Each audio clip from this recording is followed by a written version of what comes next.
नमस्कार, स्वागत है आप सबों का स्मृति बियॉन्ड स्टोरीज चैनल में। और आप सभी को सावन मास की बहुत बहुत शुभकामनाएं। भगवान शिव की खूब कृपा रहे इस महीने में आपके ऊपर, आपका सारा मनोकामना पूरा हो, आपकी सारी इच्छाएं पूर्ण हो। आज सावन महीना में एक पहला वीडियो हम लोग बना रहे हैं इस चैनल पे। आज एक टॉपिक है, बड़ा ही प्रसिद्ध टॉपिक है, माता सती के दाह का। ये बड़ी प्रसिद्ध कहानी है, लगभग लोगों को पता है, जो भी थोड़ा बहुत भी जिनका अध्यात्म से या थोड़ा बहुत भी जिनका किस्से कहानियों से जिनका संबंध है, जो सुनना करते हैं, देखा करते हैं। माता सती का दाह, जनरली हम लोग एक कहानी जानते हैं कि उनके पिता दक्ष ने यज्ञ किया और वहां पे शिव जी को नहीं बुलाया गया, शिव जी का अपमान हुआ और क्रोध में आके माता सती ने अपने शरीर को योग अग्नि से जला डाला। लेकिन बहुत कम लोग जानते हैं और बहुत कम इसकी चर्चा होती है कि माता सती के दाह का संबंध जो है वो रामायण से है। मतलब प्रभु श्री राम से भी इस प्रकरण का एक संबंध है, रामायण से इस प्रकरण का एक संबंध है। और आज मैं वही प्रसंग आपके साथ शेयर करना चाहता हूँ कि माता सती का जो दाह होता है दक्ष यज्ञ में, उसका क्या संबंध है प्रभु श्री राम से या रामायण से।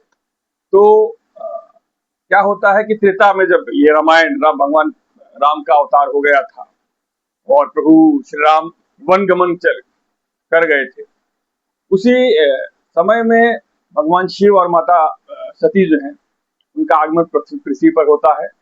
और ऐसा कहा जाता है कि वो भगवान शिव और माता सती जो हैं, महर्षि अगस्त्य के आश्रम गए थे। वहां उनकी चर्चा भी प्रभु श्री राम के कथाओं के ऊपर, उनके गुणों के ऊपर ही होती है। और उसके बाद वहां से वो इस चर्चा करके, ये कथा प्रसंग करके लौट रहे थे। इसी समय जो माता सीता के हरण की घटना है, जो रावण ने माता सीता का हरण किया, ये घटना उसी समय घटित होती है जिस समय प्रभु महादेव और माता सती पृथ्वी पर आए थे, महर्षि अगस्त्य के आश्रम से वो लौट रहे थे। इसी के आसपास की ये घटना होती है कि माता सीता का हरण करके रावण ले जाते हैं। और उस समय जो घटनाक्रम चल रहा था वो ये था कि प्रभु श्री राम विलाप कर रहे हैं, हाहाकार कर रहे हैं, वृक्षों से पूछ रहे हैं, पशुओं से पूछ रहे हैं, माता सीता को ढूंढने का प्रयास कर रहे हैं। और मैंने पहले भी कहा कि मानवीय लीलाएं प्रभु ने करी है, माता ने करी है। तो बिल्कुल मानव को जैसे दुख होगा कि उनकी पत्नी का हरण हो गया है, नहीं मिल रही है, वही दुख वो प्रकट कर रहे थे। इसी दौरान महादेव उधर से गुजरते हैं तो उनकी इच्छा होती है कि प्रभु श्री राम से मिलते चले या उनका दर्शन करते चले।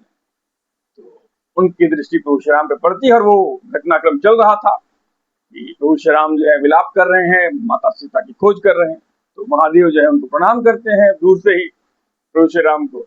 अब माता सती को क्या है कि शंका हो जाती है कि ये क्या ये उनको भी पता था कि ये विष्णु भगवान के अवतार है, अवतार हुआ है, किस कारण हुआ है, रावण वध के लिए हुआ है। लेकिन उनको वो घटनाक्रम देख के, वो प्रभु की लीला वो देख के, प्रभु श्री राम की लीला देख के उनको संदेह हो जाता है कि ये तो गजब स्थिति है कि ये मानव की तरह विलाप कर रहे हैं, पक्षियों से पूछ रहे हैं, पेड़ों से पूछ रहे हैं, वृक्षों से पूछ रहे हैं, ये विष्णु के अवतार कैसे हो सकते हैं। तो महादेव को कहती है कि आप इनको प्रणाम क्यों कर रहे हैं।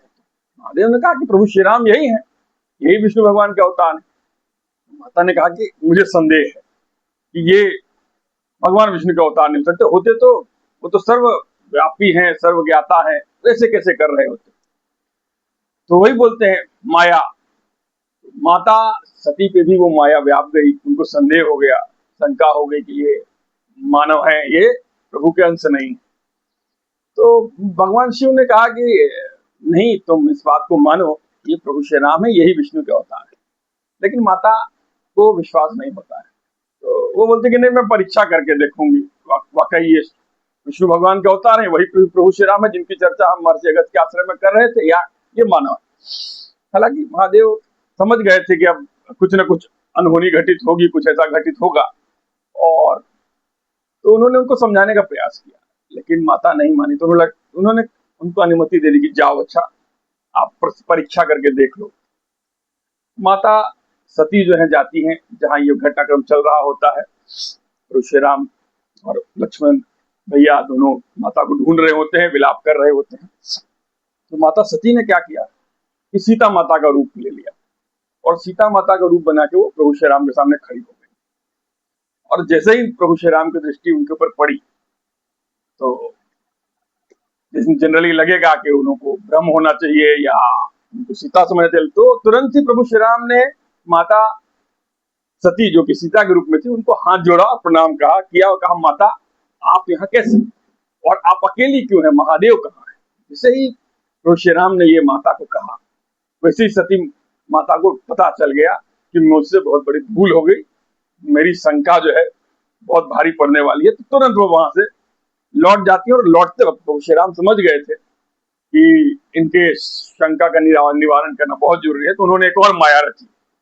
माता सती को चारों तरफ पेड़ों में, पत्तों पे, पशुओं में, मृगों में, हर जगह एक दृश्य नजर आ रहा था, और वो दृश्य था आगे प्रभु श्री राम, बीच में माता सीता और पीछे लक्ष्मण भैया।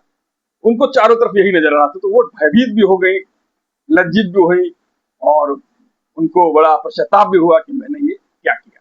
वो वहां से लौट के महादेव के पास चली जाती है। बाकी घटनाक्रम अपने गति से चल रहा होता है। महादेव एक वृक्ष के नीचे बैठ के आराम कर रहे थे। उन्होंने माता सती को आया जान के कहा कि सती, क्या आपकी परीक्षा पूर्ण हुई। तो माता सती को एहसास हो गया था कि बहुत बड़ी गलती हुई है मुझसे। उन्होंने कहा कि नहीं नहीं, मैंने कोई परीक्षा नहीं ली है, मैं तो गई और प्रणाम करके आ गई। महादेव भी सर्वज्ञानी है, उनको भी सब पता था, उनको ज्ञात हो चुका था कि माता सती ने जो है माता सीता का रूप लेके प्रभु श्री राम की परीक्षा लेनी चाहिए। अब यहाँ पे देखिए आप, प्रभु श्री राम ने माता सती को माता कह के प्रणाम किया। तो पुराणों में ये विवरण है कि जो लक्ष्मी माता है उनके प्रति महादेव का भाव माता का है, और जो माता पार्वती है, शिव की जो अर्धांगिनी है, जो शक्ति है, उनके प्रति प्रभु श्री राम का या भगवान विष्णु का भाव माता का होता है। तो वहां जब ये घटना ज्ञात हुई महादेव को कि सती ने माता सीता का स्वरूप लेके उनकी परीक्षा करने की की है, उसी क्षण महादेव ने ये निर्णय ले लिया कि चूंकि सती ने मेरी माता मतलब जिनके प्रति मातृभाव है, माता मानता हूं, उनका स्वरूप ले लिया है, अब इनके प्रति मेरा पत्नी वाला भाव नहीं रह जाएगा। अब इनको पत्नी की तरह स्वीकार नहीं कर पाएंगे, क्योंकि अब इन्होंने माता सीता का रूप लेके ये ऐसा कर दिया कि अब मेरे लिए इनको पत्नी रूप में स्वीकार करना संभव नहीं। लेकिन महादेव ने माता सती को कुछ भी नहीं कहा। बहुत जरूर वहां से कैलाश चले जाते हैं। महादेव चीर समाधि में चले जाते हैं, बहुत लंबी, हजारों दसों हजार साल की समाधि लगाते हैं, समाधि से जगते हैं, और माता सती के साथ उनका व्यवहार सामान्य होता है। वो उनको कुछ भी कहते नहीं है, जैसे कथा प्रसंग होते हैं, जैसे उनकी दिनचर्या चलती है, लेकिन जो पत्नी वाला जो भाव था वो माता सती को मिला कि वो अब नहीं रहा, और माता सती उनकी सेवा में लगी रही। लेकिन माता सती को भी ये एहसास हो गया, ये अनुभव हो गया कि महादेव ने उनको कहीं न कहीं हृदय से त्याग दिया है, कि पत्नी स्वरूप में स्वीकार करने को तैयार नहीं। फिर भी माता सती अपना पश्चाताप करती रही, सेवा में लगी रही, उनको प्रसन्न करने का प्रयास करती रही। महादेव भी उनका ख्याल रखते थे, उनको ऐसा अनुभव नहीं करवाते थे कि मैंने तुम्हारा किसी प्रकार से त्याग किया है। इसी दौरान जो है उनके पिता दक्ष प्रजापति के यहाँ यज्ञ का अनुष्ठान होता है, और जहाँ सभी देवताओं को, सभी भगवानों को, सभी ऋषियों मुनियों को बुलाया गया था, सिवाय भगवान शिव को छोड़ के, और जो उनके अनुयायी हैं, जो उनको मानने वाले ऋषि महर्षि, उनको आमंत्रित नहीं किया गया था, क्योंकि दक्ष को महादेव से बड़ी शत्रुता थी, उनका वो अनादर करते थे। ये घटना जब पता चली माता सती को कि मेरे पिता यज्ञ कर रहे हैं, तो एक तो उनका ही मन खराब था, यहाँ उनको ही पता था कि महादेव ने मुझे पत्नी के रूप में अब स्वीकार करना बंद कर दिया है। उनका मन खराब था। उन्होंने भी सोचा कि मैं जरा मायके चली जाती, माँ से, पिता से, बहनों से मिलके आ जाती। तो एक सामान्य भाव है, आज भी माताओं बहनों को जब लगता है कि ससुराल में थोड़ा मन खराब हो रहा, तो चलिए मायके घुमाते। तो उन्होंने महादेव से अनुमति मांगी, मैं मायके जाना चाहती हूँ, पिता के यज्ञ में सम्मिलित होना चाहती हूँ। तो महादेव को पता था कि अब क्या हो सकता है, क्या अनिष्ट होने वाला है। तो उन्होंने उनको समझाया कि तुम्हें बुलाया नहीं गया, यद्यपि तुम्हारे पिता के घर तुम जा सकती हो, लेकिन बुलाया नहीं गया है किसी खास कार्यक्रम में, तो तुम मत जाओ। लेकिन माता सती जिद करती है, तो शिव जी अपने कुछ गणों के साथ माता सती को भेज देते। बाकी वो घटना काफी प्रसिद्ध है कि वहां जाती है, और शिव जी का भाग नहीं देख के, शिव जी का नाम देख के उनको क्रोध आता है। वहां उनसे दक्ष प्रजापति बात भी नहीं करते हैं, उनकी माता को छोड़ के बाकी सब उनका उपहास करते हैं। माता को क्रोध आता है, और एक तो वो प्रभु श्री राम वाला प्रसंग से उनको बहुत ही दुख था।